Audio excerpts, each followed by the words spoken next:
guys, this video is especially for you if you were gone for class today, and goes over what we talked about with springs and Hooke's law. Tomorrow we're going to be doing a lab where we're testing different springs and determining the spring constant K, so it's important you guys are understanding this information. So if we have a spring, there is a force that we must apply to stretch the spring, and then there is the displacement the spring undergoes, and a letter K called the spring constant. Okay, and this is summed up in Hooke's law. So here's Hooke's law.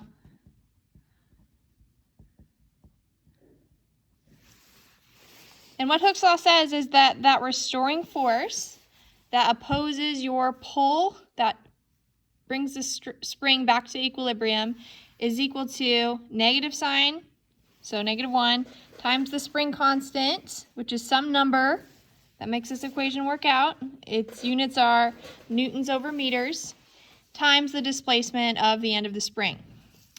So that reason that negative sign is there is because the restoring force, the force that wants to bring that spring back to equilibrium, and the displacement are in opposite directions. There are some pictures down here that illustrate this. Sorry, they're kind of fuzzy. If we were to stretch a spring, which is what we're going to be doing tomorrow, it's going to undergo some displacement, delta x, which is the difference between its initial and final length. And then it feels, when you pull it, this restoring force pointing opposite that displacement. The spring wants to stretch back to equilibrium. And Hooke's law helps us find that spring force given displacement.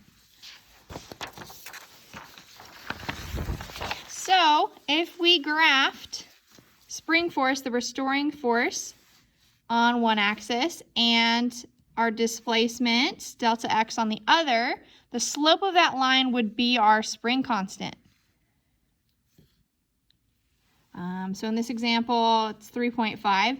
Really important, the units for spring constants, even though it's a constant, we're used to seeing constants in equations that are unitless, its units are newtons over meters. It must be that way for our equation to work out.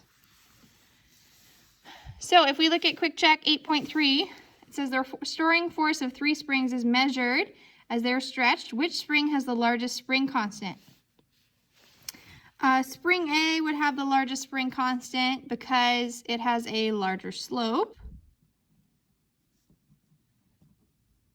And we just said that the slope of spring force versus displacement is K. So it's got a larger spring constant, a larger K as well. Springs with larger spring constants are stiffer, and springs with smaller spring constants are easier to pull. And that makes sense because a stiffer spring, you'd have to apply a larger force to get it to stretch the same amount as a less stiff spring. Okay, let's take a look at some examples here. We are weighing a fish with a scale. The spring's equilibrium length on our scale is 10 centimeters.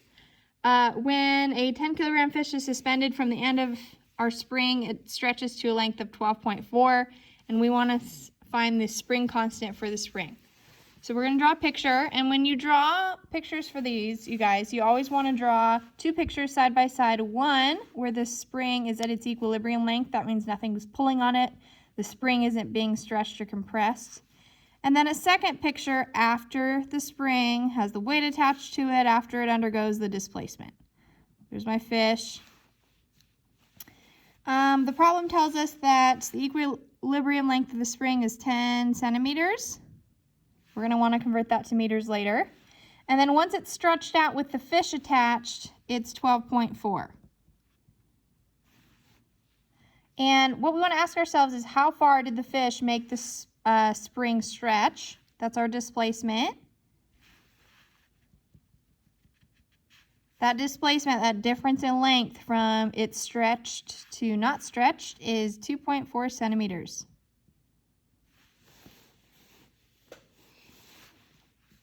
Okay, and we want this to be 3 sig figs because these are each, oops, actually we're going to follow the decimal place rule, so it's 2.4.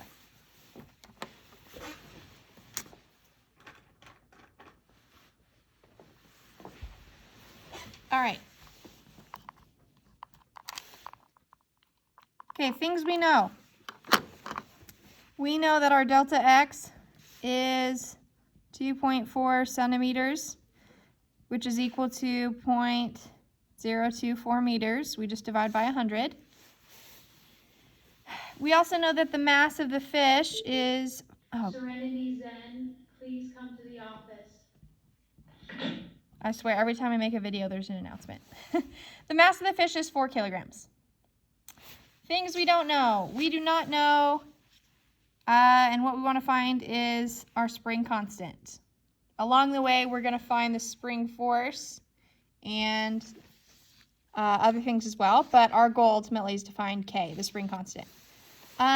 We can solve a lot of really complicated problems involving springs that if you take physics in college, you'll get into. For our purposes, we are just going to do examples where we're finding a spring constant given displacement and force. So that's all we're going to do with springs, just find spring constants. And that's what your lab's going to be about tomorrow. Okay, our equation that we're going to use.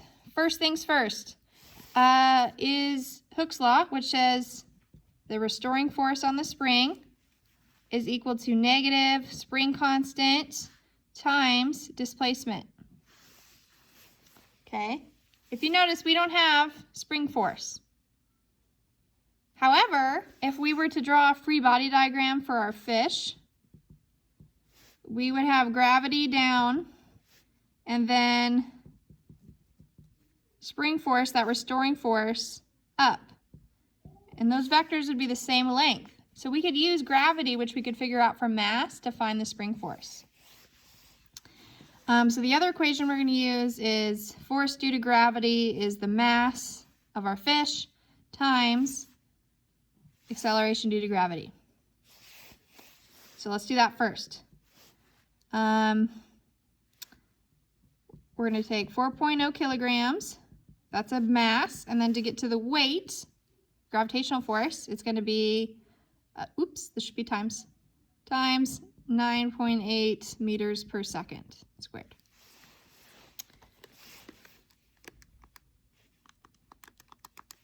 Okay, once we do that, your calculator says 39.2.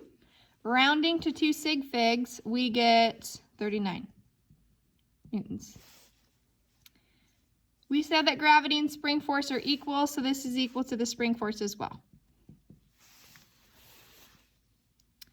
Okay, now we can put that in here. We have delta x. One unknown is k. We can solve this. So I'm going to use this guy. Spring force is 39. Negative, we're going to leave k in there. That's what we're solving for. And then our delta x, if you look at the way the string stretched, it's stretched down. So delta x is actually negative, okay? I know that's weird, but if our spring is being hung and stretched down, make that negative. We'll see another example like that for this to work out. So negative k times negative 0.024 meters. To solve this algebraically, these two negative signs are going to cancel each other out, and we're going to divide both sides by 0.024 meters. And then when you do that, we get a spring constant of, rounded to 2 sig figs, 1600, and then newtons over meters. Newtons over meters is always the units for spring force. That's a really large value for K. We see a bunch of different values that K can be. K can be less than 1, K can be 1,000 or more, but K is never going to be negative. All right, let's do one more and then I'll leave the workbook problems for you guys to do. We have a 20 centimeter long spring attached to a wall. It says when pulled horizontally with a force of 100 newtons, the spring stretches to a length of 22 centimeters. What is the value of the spring constant? This one's going to be a bit simpler than the fish one because we're given the spring force and we do not have to calculate weight or anything like that. So once again, we're going to draw two pictures. One where our spring is at its equilibrium length, and then after the stretch. I don't think we're going to look at any compression examples. Okay, the force pulling it is equal and opposite to the restoring force. It's going to be 100 newtons. And the spring force, the restoring force, is going to be to the left. If we stretch the spring out like that, it's going to want to snap back, right? So then we need to put a negative there for our spring force, our restoring force. Our equilibrium length is 20 centimeters. And then when we stretch it, it's 22. That means our delta X is 2 centimeters, or if we divide by 100, 0.02 meters.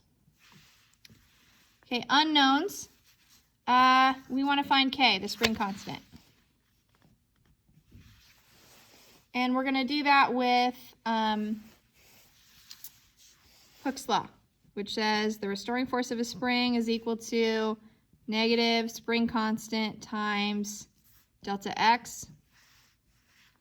So filling in what we know, we have negative 100 newtons is equal to negative spring constant times 0.02 meters. Negatives are going to cancel out. Divide both sides by 0.02. And we should get, I think it's 5,000.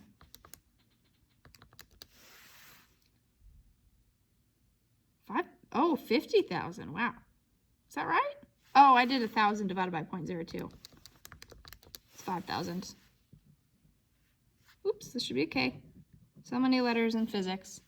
K equals 5,000, and then the units, because it's a spring constant, are newtons over meters. Newtons per meter.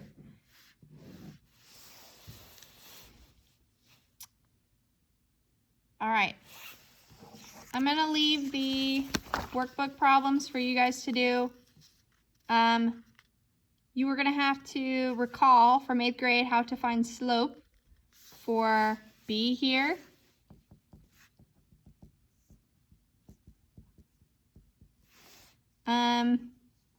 Yeah, and that's all I'm going to tell you. You're going to have to figure out how to find slope. Because you can't just use these X values because it's not delta X. Okay? We're just given the length of the spring. So you got to find slope. Okay, hopefully that got you guys started. That's what we talked about in class. And again, we're doing that lab tomorrow. If you have any questions, it's perfectly okay for you to ask those and then turn in your lab. I wasn't planning on half the class being gone today. Okay, I hope you all have a good night, and I will talk to you tomorrow.